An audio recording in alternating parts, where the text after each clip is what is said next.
Welcome to another episode of Entrepreneurs in Fuego. We document the journey of incredible entrepreneurs. My new best friend, Celso. Celso Mireles. Yes. POCHOLABS. POCHOLABS, that's the name. Great name, man. Thanks, yeah. Why POCHOLABS? Well, you know, I do, it's web development. I do freelance web development and applications.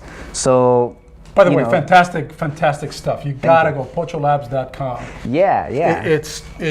It's out of control. And it's very good. Yeah, and I just wanted to, highlight the fact that I bring a lot of, I bring this other perspective of the pocho, right? Sometimes it's seen as maybe a negative word that people use. Explain what pocho means. The word pocho is usually meant to describe, somebody who usually, maybe was born in Mexico and came to the U.S. or maybe is from the U.S. but doesn't speak Spanish perfectly and doesn't, it's sort of an issue of like not from here, not from over there. You don't really sort of belong anywhere. So it's sort of like, I went to Mexico for a month, like a couple of months ago, and oh, I can tell you don't speak English or Spanish. You're not from here, right? You're a pocho. So it's it's a little bit to poke fun sometimes, but I decided to sort of own it and just to highlight that there are a lot of Hispanic businesses here in Arizona, and those are the people that I want to reach. So I went with POCHOLABS. And POCHOLABS does an incredible job in doing that. I mean, your site it's phenomenal. So tell me a little bit more about your business. So you're going after companies that want to penetrate the Hispanic market in particular? Or that too. Okay. Yeah, but I also, my main sort of focus is on helping the small mom and pop shops.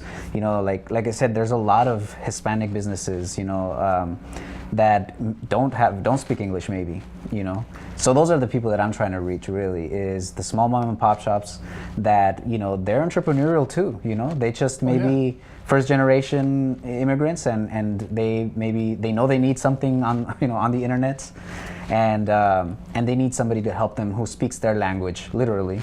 So that's why I named myself like. You're talking about the typical Hispanic company that needs to reach that second and third generation Hispanic. Exactly. And we being from first generation or second, then we don't know how to translate that into that particular market or how to get that message out there. And so that's where you come in and help them out. Yeah, just recently I designed this website for a tire shop, Sonoras Llantera Sonoras, right? Yep. And he was a really cool guy, very good business. He has a lot of clients and he's like, I want to present myself online and be on Google Maps and have a good website.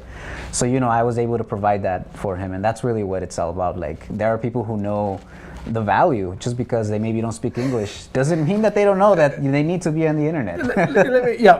Let me ask you this question. Now that you mentioned Llanteras, all right? So you brought out Llanteras and you pick up every little magazine that is at the Rancho Market, right? Mm-hmm. Why is it that every Llantera, you know where I'm going, right? Yeah, every Llantera, they would have the most curvaceous, scantily clad woman in front of a llanta, in front of a big old tire, right? Yes or no? Right?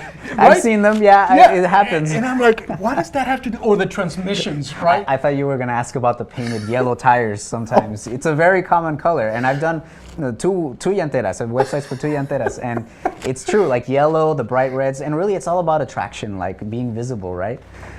So I think that's what it comes down to, just attracting people, and I guess maybe it works. Well, it is interesting because if you look at the Hispanic media and TV, and if you look at the weather girls and the Hispanic television, right, you're like, they would never in a million years, you would never see a woman like that on Fox News or NBC or ABC weather. Never in a million years. Yeah, it could also be just a cultural factor, that. Or women look better, that's what you're saying. Well, yeah, or maybe we're more machistas and we want to see that, maybe that's something we need to change. Do you keep that in mind when you develop a website for a Hispanic business? Did you keep that cultural, I don't want to call it prejudice, but that cultural background when you develop a website for it? that business? Overall, yeah, definitely. I mean, have to. I'm not saying that, I've never developed a website with like a scantily clad woman on it. I'm proud to say that. You're missing out. Yes. So, but definitely, I think that's the value that I bring to these businesses is that I know where they come from, like I know why the bright colors of the llenteras, like I know why the, like the chucheria stores that have the dorifritos and all this stuff, like I know why they use these colors. I know it, and I incorporate that into the designs that I bring. So I think that that's the value that I bring. Having that cultural advantage, and I say that's a business advantage because then you know exactly how to convey that message, or at least a much better idea. Because marketing, is a toss-up anyway. You just never know what's gonna appeal to someone. But you have that, and you're able to carry your own cultural background. Yeah. And the name of your website development and your marketing company is very attractive. So if I'm Hispanic, for me, that was the first thing I said. POCHOLABS, and I wanted to say POCHOLABS, but that was my English mind, right? That was my English mind thinking, but I'm like, no, I think that he meant to say Pocho. I don't think he meant. I think it's Pocho. That's what we were talking about. I'm like, I think that's a pretty cool description. All right, so that gives you incredible. How did you get into the business of developing websites and stuff? I mean, because you just don't wake up one day and go, all right, I'm going to do that.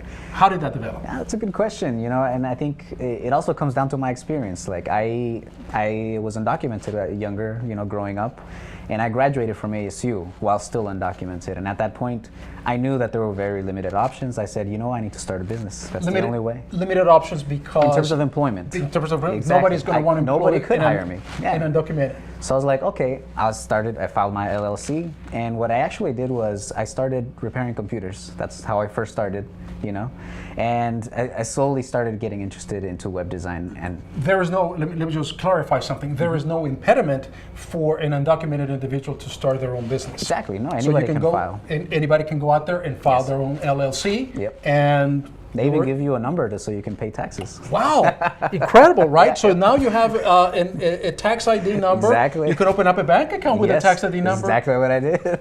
Hint, please. There's a million ways to skin the cat, right? Claro, gente. Claro, gente, come on, man. So now you have a tax ID number. You're still undocumented. You've got your LLC. You go to the bank. Hi, I want to open up a bank. Sure. Of course. Mr. Mireles, of course. Right there and then. So now you're in business and you're able to bypass the corporate world that would have otherwise said no to you because of your status. Exactly, and so it was more out of necessity, but that's something that I value today. I'm grateful for being undocumented because it led me to be an entrepreneur. It forced me, really. Yes, so I'm happy. it pushed you there, and I can probably say that maybe even force you to create. I mean, this is your life.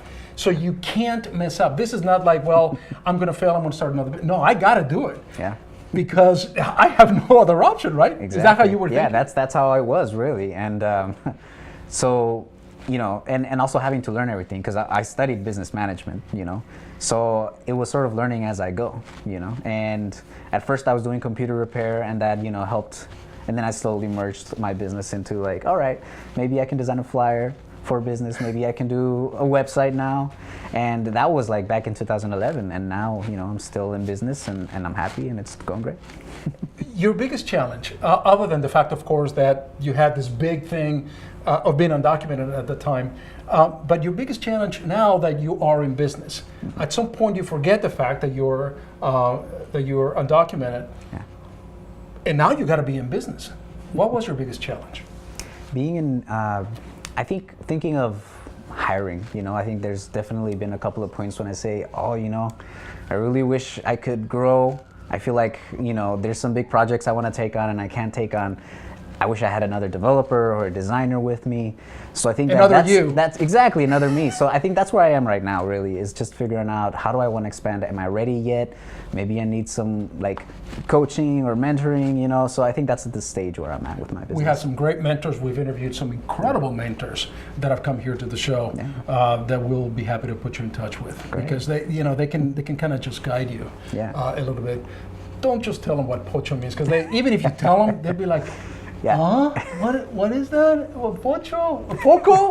Like me, right? Yeah. I've been around here for too long. Like POCHOLABS? No, that's POCHOLABS right there, man. Yeah, I'm gonna have to add a little audio clip to the website so people know. More than audio, Yes. the video, and this is Video. what the video is Yes. all about. If it's not on video, man, it don't. It didn't happen, and it didn't exist. Yep. But Great. amen. Thank you so much for your time. I appreciate it. How did you? I'm gonna.